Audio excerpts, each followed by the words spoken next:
कि अगर आप सोचोगे तो राम, दशरथ का कोई राम ऐतिहासिक है ही नहीं। यहाँ अगर कोई राम है तो वो है पुष्पमित्र शुंग, जिसने मौर्य राजा बृहद्रथ को मारकर बौद्ध धर्म यहाँ से नष्ट किया। उसके बाद में मनुस्मृति की स्थापना हुई। इसलिए राम अगर कोई है तो वो पुष्पमित्र शुंग है और रावण है। नमस्कार, मैं मोहित और आप देख रहे हैं एमएलजी न्यूज़ टीवी। हमारे साथ भंते जी, रतन बौद्धि जी हैं, उनसे बात करेंगे हम उसके बारे में। अभी जो 2024 में जो इलेक्शन आने वाले हैं, काफ़ी रुचि रखते हैं पॉलिटिक्स में, तो इनसे बात करेंगे 2024 का क्या सोचते हैं, किसकी सरकार बनेगी और क्या समीकरण है। देखिए, आप जो कह रहे हैं कि रुचि, मैं ज़्यादा रुचि नहीं रखता, लेकिन हाँ समय समय पर ज़रूर इसमें थोड़ा वो देखता हूँ, क्योंकि उम्र के हिसाब से मैंने बहुत कुछ उतार चढ़ाव देखे हैं। तो जो अब इस समय ये जो बीजेपी को कहा जा रहा है कि मशीन के द्वारा चुनाव जो होता है, इसमें गड़बड़ बताते हैं लोग, तो वो चुनाव नहीं होना चाहिए, बैलेट पेपर से होना चाहिए। और ये जो अभी जनगणना हो रही है उस जाति आधार पे कैसे हो रही है, इसमें लोग बहुत अच्छी बात बता रहे हैं कि इसमें काफ़ी आंकड़े सही आ रहे हैं। अभी जैसे मान के चलो कोई पार्टी अच्छा काम कर रही है, ठीक है ना, तो विपक्ष वाले तो सवाल खड़ा करते हैं, हाँ, है ना। और भी स्टेट हैं उसमें बीजेपी क्यों नहीं है, तो जहाँ तक मुझे लगता है ऐसा तो कुछ है ही नहीं है। लेकिन ये जो एलिगेशन लगा रहे हैं ईवीएम पर, वो है क्या, आपको लगता है ये सारी चीज़ें? लेकिन बैलेट पेपर का चुनाव जो है वो सही होता है। और करने वाले तो पहले बैलेट पेपर को भी वो कर देते थे, पेटियों में पानी डालना, तेजाब डालना, ऐसे करके बर्बाद कर देते थे। टेक्नोलॉजी का ज़माना है, चीज़ें चेंज होती है ना। अगर वॉलेट सिलेक्शन करेंगे तो कितना टाइम लगेगा उस चीज़ में? टाइम तो लगेगा, बहुत लगेगा, लेकिन उन मशीनों को सुधार कर लिया जाए सही ढंग से। जो समझदार लोग हैं वो जानते हैं कि किस तरह से कैसे ऐसा कुछ कर लिया जाए। बहुजन समाज में जो दो नेता खड़े हो गए हैं, मायावती और चंद्रशेखर, ये मतलब एक होने वाला तो है नहीं है, सीधी बात है, क्योंकि अलग अलग आदमी पार्टी कर रहे हैं, जो पॉलिटिकल पार्टी कर रही हैं। तो इसमें क्या देखते हैं? ये दोनों एक नहीं होने वाले, तो ये समझ लो कि बीजेपी फिर सफल हो जाएगी। इन दोनों को एक हो जाना चाहिए, वो एक ही हैं, दोनों के विचार एक जैसे हैं। मान लीजिए चंद्रशेखर बाद में पैदा हुआ, मायावती पहले से है, और मैं तो मायावती को भी ज़्यादा बढ़िया नहीं मानता और मैं चंद्रशेखर को भी ज़्यादा बढ़िया नहीं मानता। क्यों? कि इस नींव को रखने वाले मान्यवर काशीराम थे।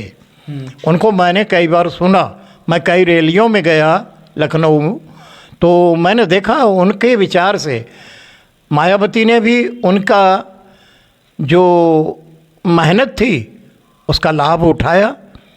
मायावती जिस तरह से काशीराम चाहते थे उस तरह का काम नहीं किया। वैसे मैं मायावती का विरोधी नहीं हूँ, मैं मायावती का समर्थन करता हूँ आज भी। अगर मायावती हैं तो बहुत अच्छा है, और मायावती ने बहुत कुछ किया देश के लिए। काशीराम जी ने, जहाँ मैंने सुना है फड़ा है, बहुत संघर्ष किया, ना कोई संपत्ति रखी, ना ही शादी की, मतलब बहुत समाज के लिए बहुत बलिदान दिया, ठीक है ना। उन्होंने मायावती को अपने पास बुलाया, मायावती को शासन दिया, एक सीएम बनाया, राजा बनाया। तो एक दलित लीडर नीचे से उठ के और एक अच्छी लेवल पे स्टैंड कर रहा है, और फिर अपने बर्थडे में मतलब पैसों उड़ा रहा है, माला पहना रहा है, मतलब लोटों की। तो ये कहाँ की वो है चीज़ है, बताओ। देखिए, एक बार इन्होंने नागपुर में घोषणा की थी, मान्यवर काशीराम ने, कि 2006 में हम बौद्ध धर्म ग्रहण करेंगे। उसके बाद में वो बीमार हो गए, तो अब उनको तो नहीं कहा जा सकता। मायावती उस समय मौजूद थी, वो काम को बाद में भी तो हो सकता था, वो आज तक नहीं हुआ। तो पॉलिटिक्स, आदमी धर्म से बहुत दूर रहता है, चाहे वो किसी समाज से हो, उसे कोई मतलब नहीं धर्म से। और संविधान में भी ये व्यवस्था है कि धर्म राजनीति से दूर रहना चाहिए। अगर धर्म में राजनीति चली गई तो धर्म ही बेकार हो जाएगा। ऐसा अगर कोई धर्म है तो वो है हिंदू धर्म, जिसमें राजनीति और धर्म नीति दोनों ही चलती हैं। आज गुड़ और गोबर मिलाया जा रहा है। हमारे जो इस समय मुख्यमंत्री हैं, बाबा जी हैं, वैसे तो बाबा हैं, उन्हें बाबा जी जैसा काम करना चाहिए, लेकिन ऐसा कुछ नहीं कर रहे।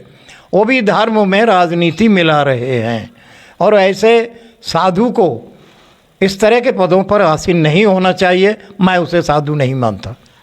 एक ऐसा राजा जिसे पूरी प्रजा खुश है, अगर योगी जी अगर जय श्री राम का नारा दे रहे हैं, हिंदुत्व पे काम कर रहे हैं और उससे सभी लोग सहमत हैं, तो क्या बुराई है इसमें? देखिए, जय श्री राम का दे रहे हैं, वो उनकी आस्था है राम के प्रति, वो दे रहे हैं, लेकिन योगी जी के प्रति नहीं है। योगी जी राम का नाम लेके आए, इसलिए वो योगी जी के समर्थक ऑटोमेटिक बन जाते हैं। लेकिन ऐसा कुछ नहीं है कि राम एक आस्था का प्रतीक है उन लोगों के लिए। मैं नहीं कहता कि मेरे लिए है, मेरे लिए तो बुद्ध हैं और बाबा साहब हैं, कबीर हैं, रविदास हैं, संत गाडगे हैं, ऐसे लोग हैं मेरे महापुरुष। अच्छा, एक चीज़ और, जैसे बोलते हैं राम जी ने सबरी के बेर खाए थे, ठीक है ना, तो राम को मानने वाले लोग बहुत हैं, तो राम के उनके विचारों पे भी चलना पड़ेगा, और फिर उनसे दलितों से पक्षपात करते हैं। राम राम बोलते हैं लेकिन उनमें विचारों पे नहीं चल रहे हैं। मान के चलो सबरी के बेर खा लिए, लेकिन कोई झूठा पानी नहीं पी सकता। तो ये तो राम को जो मानते हैं उन लोगों को, राम ने जब झूठे सेवरी के बेर खाए, एक बेल नहीं थी वो, उसके बेर खाए, इनको भी झूठन खाना चाहिए। हाँ। और लोगों का अब ये तो झूठन गए, ये तो परछाई से भी उनकी डरते हैं, मतलब के लिए इनसे कोई संबंध जोड़ते हैं। नहीं, कोई नहीं ऐसा करता। अगर राम के सही अनुयायी हैं तो वास्तव में उन्हें ऐसा करना चाहिए। जब उनके राम ने झूठा खाया तो इन्हें भी खाना चाहिए, है ना। और देखो, अब सही बात तो ये है मोहित जी, अगर आप सोचोगे तो राम दशरथ का कोई राम ऐतिहासिक है ही नहीं। यहाँ अगर कोई राम है तो वो है पुष्पमित्र शुंग, जिसने मौर्य राजा बृहद्रथ को मारकर बौद्ध धर्म यहाँ से नष्ट किया। उसके बाद में मनुस्मृति की स्थापना हुई। इसलिए राम अगर कोई है तो वो पुष्पमित्र शुंग है, और रावण है कोई तो वो 10 राजा हुए थे ना, मौर्य राजा, 10वां सम्राट था बृहद्रथ, उसको मारा पुष्पमित्र शुंग ने, जो पतंजलि का एक शिष्य था। वही लाया, राजा ने सेनापति बनाया, बहुत बहादुर था।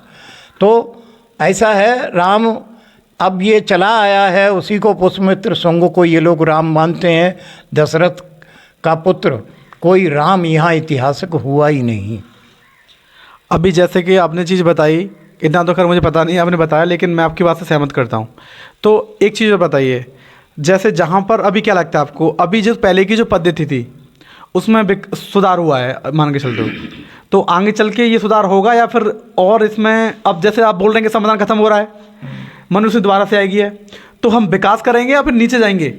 देखिए, मनुस्मृति ये लोगों के वैसे ही ख्याल हैं, सपना देख रहे हैं, ऐसा हो नहीं सकता। संविधान अगर बदला गया, आज बहुत से बुद्धिजीवी लोग संविधान का समर्थन कर रहे हैं, जो जानकार हैं। वास्तव में देखो, बाबा साहब अम्बेडकर ने जो संविधान लिखा था ना, वो लिखा था बुद्ध और उनका धम्म, ये ग्रंथ लिखा बाबा साहब अम्बेडकर ने। तो उस ग्रंथ को लिखने के बाद में अच्छे विद्वानों से पूछा गया, तो सबने यही कहा कि बुद्ध से पहले का जो युग था वो बिल्कुल अंधकार में था, कोई भी यहाँ प्रकाश नाम की चीज़ नहीं। जब से बुद्ध की वाणी, इस जम्बूद्वीप, पुराना नाम इसका जम्बूद्वीप था इस देश का, तो बुद्ध की वाणी से ही इस देश को बहुत कुछ मिला है और प्रकाश आया है। बुद्ध से पहले का युग बहुत अंधकार में था, यानी वेदांती लोग, वेदों की बात मानने वाले। बाद में मनुस्मृति ये सब कुछ बनाया गया, जब बौद्ध धर्म को नष्ट कर दिया, उसके बाद में ये पुष्पमित्र शुंग राम बनकर पैदा हो गया, जिसने पाटलिपुत्र में बृहद्रथ को मारा। वहाँ के लोगों ने इसे घेरा तो वहाँ से भागा और ये अयोध्या में आ गया, जिसका पुराना नाम साकेत नगर है, जहाँ की विशाखा भगवान बुद्ध की उपासिका थी, धनंजय की पुत्री थी और मिगार के पुत्र के लिए ब्याही थी, जो यूपी में श्रावस्ती है। वो जैन धर्म को मानने वाले थे।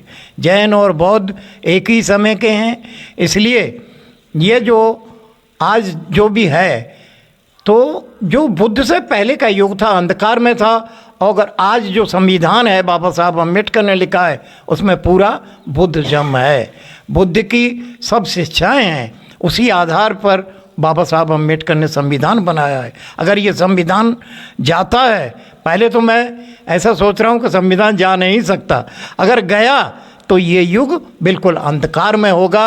हो सकता है तानाशाही राज चले, राजतंत्र आ जाए, लोकतंत्र नहीं रहेगा।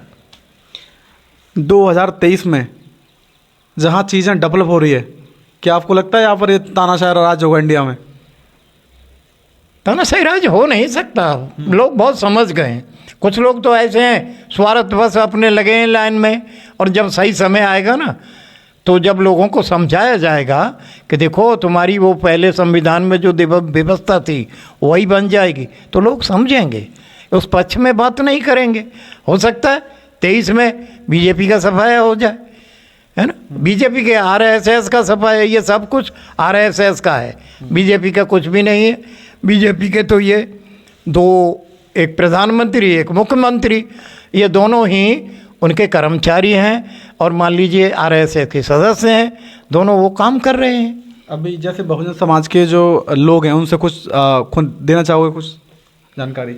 बहुजन समाज के लोगों से तो मेरा इतना ही कहना है, देखिए मैं जहाँ रहता हूँ वहाँ के लोग भी मेरी बात ज़्यादा नहीं मानते और कोई विरोध भी नहीं करता, लेकिन मैं जो कहता हूँ उस काम को करते नहीं हैं। तो इसलिए मैं ये जानता हूँ कि बहुजन समाज के लोगों को एकजुट हो जाना चाहिए। अगर संविधान बदलने की बात है तो संविधान के उस पक्ष में रहना चाहिए जहाँ संविधान हमारा रहे। संविधान अगर बदला गया तो बहुजन समाज के लोगों का बहुत बड़ा अंधकार आ जाएगा, उनका अहित होगा, उन पर फिर से अत्याचार शुरू हो जाएगा।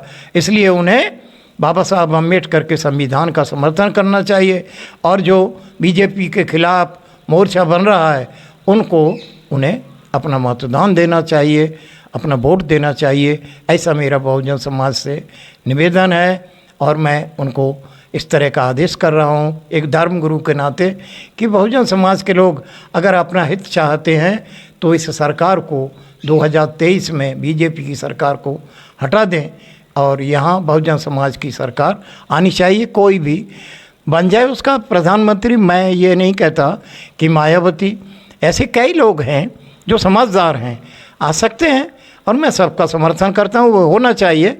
बहुजन समाज का कोई आगे प्रधानमंत्री और मुख्यमंत्री, ये योगी जी हैं, ये इस लायक नहीं है। सर बहुत बहुत धन्यवाद आपका। बहुत बहुत साधुवाद। आप लोग सुखी रहें। धन्यवाद।